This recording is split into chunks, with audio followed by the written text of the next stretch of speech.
আজ চলে এলাম মহিষাদল রাজবাড়ি। কলকাতা থেকে মহিষাদল রাজবাড়ি দূরত্ব মাত্র 110 কিলোমিটার।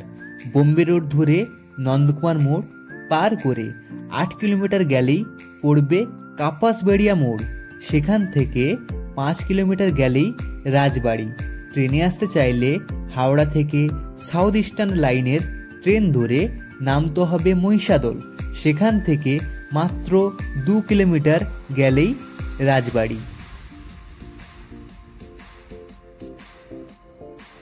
পৌঁছে গেলাম ফুলবাগ রাজবাড়ি। প্রবেশ মূল্য মাথাপিছু 20 টাকা। এই 20 টাকাতে শুধুমাত্র একতলাতে ঘোরাঘুরি আর সংগ্রহশালাতে যাওয়ার সুযোগ পাবেন। ভিডিওটি ভালো লাগলে চ্যানেলটি শেয়ার এবং সাবস্ক্রাইব করতে অবশ্যই ভুলবেন না।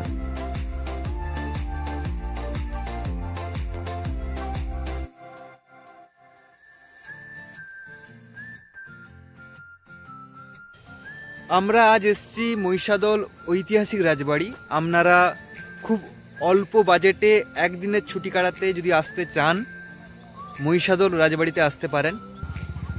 আশা করছি নিরাশ হবেন না, একদিনের ছুটি আপনাদের খুব ভালো কাটবে।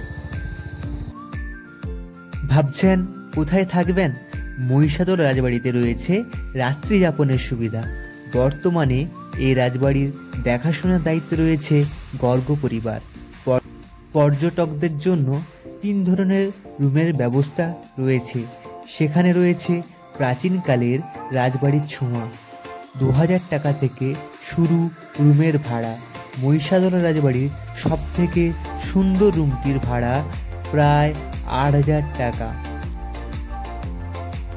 পাশাপাশি মহিষাদল রাজবাড়ির ব্রেকফাস্ট থেকে ডিনার কোনো কিছুই চিন্তা নেই, বরং জমিদার বাড়ির আদলে ঐতিহ্যবাহী বাঙালির পদ খাওয়ার সুযোগ রয়েছে এখানে। শ্বেত পাথরের টেবিলে কাঁসার থালায় পরিবেশন করা হয়। একটা মজার জিনিস হচ্ছে, আমি যেখানে যেখানে ব্লগ বানাতে যাই এবং ছোটো ছোটো মিনি ফাইটারগুলো আমার ক্যামেরার সামনে চলে আসে। উফ, সেই লাগছে সেই। ও গুলু গুলু পুরো গুলু গুলু।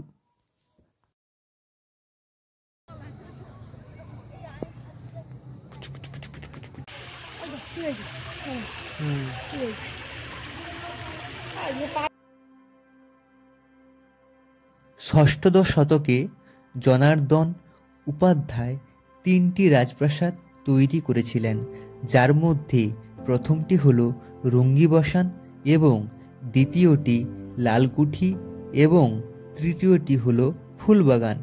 রঙ্গিবসান ও লালকুঠিতে পর্যটকদের প্রবেশ অনুমতি নেই। আর এই তৃতীয় অর্থাৎ ফুলবাগানই হল মহিষাদল রাজবাড়ি। রাজদরবার ঘোরার পর যখন রাজপরিবার সদস্যদের শিকার সংরক্ষণের কক্ষে প্রবেশ করলাম, দেখলাম ছবি তোলা নিষেধ এখানে। অতএব তারা কি কি শিকার করেছেন তার দেখানো সম্ভব হলো না। এখানে রয়েছে বিনোদনের বিভিন্ন সরঞ্জাম, অস্ত্রকক্ষের অস্ত্র, বাঘের প্রতিমূর্তি। ফুলবাগান রাজপ্রাসাদের চওড়া দালান, কড়িকাঠের সিলিং, কারুকার্য করা দরজা জানলা, তাতে রয়েছে পুরনো দিনের খড়খড়ি। উঁচু ছাদে লাগানো রয়েছে ঝাড়বাতি, রয়েছে ছোট বড় কামান, উঁচু কামানও পোতা রয়েছে। এককালে দুর্গাপুজোর সময় এই কামান দাগা হতো, এখন আর সেসব আর হয় না।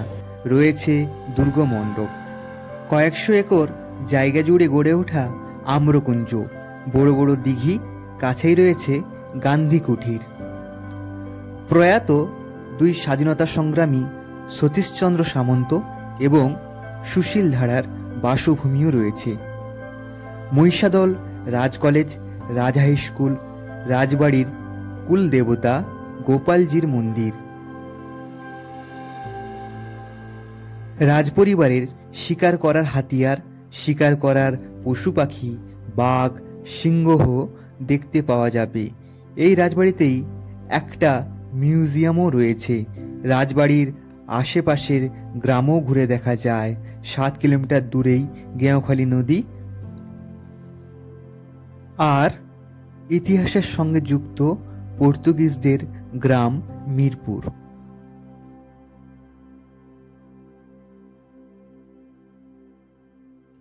হরপ্রসাদ গর্গ বলেন, পর্যটকদের বাড়তি ভিড়ের কথা মাথায় রেখেই আরও উন্নয়ন করা যাবে। পর্যটকদের জন্য রাজবাড়ির দেওয়ালে দেওয়ালে সাঁটানো রয়েছে মহিষাদল রাজবংশের ইতিহাস।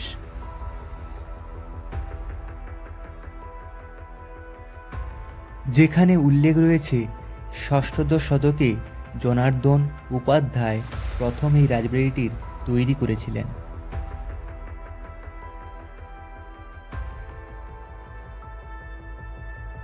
রাজবংশধরের পুরনো অনেক কথাই লেখা রয়েছে, যা জানতে চায় উৎসুক পর্যটকরা।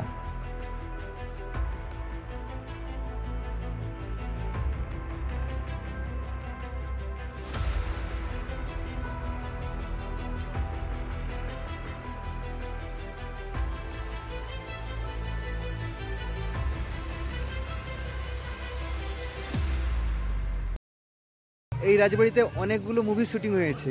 একটা হচ্ছে প্রথমকা 420, খিলাড়ি, অরুন্ধতী, আরও অনেক মুভি শুটিং হয়েছে। যে সিরিয়ালের শুটিং চলছে এখানে, সিরিয়ালটার নাম হচ্ছে চিনি। চিনি বলে একটা সিরিয়াল এখানে শুটিং চলছে।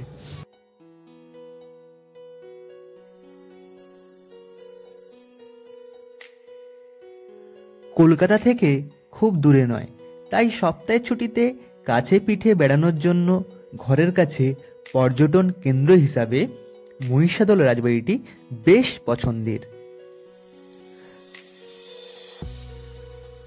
রাজবাড়ির তত্ত্বসমূহ জানা এবং প্রাচীন নিদর্শন দেখার সুযোগ মিলে সংগ্রহশালায়।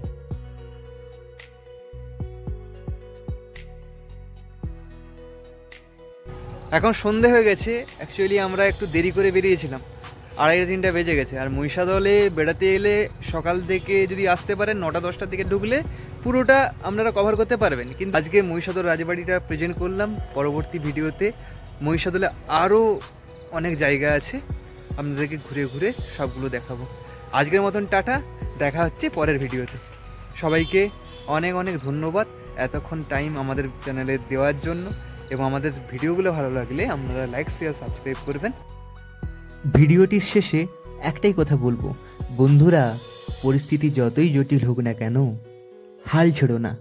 আজকের মতন টাটা, দেখা হচ্ছে পরের ভিডিওতে। সবাইকে অনেক অনেক ধন্যবাদ।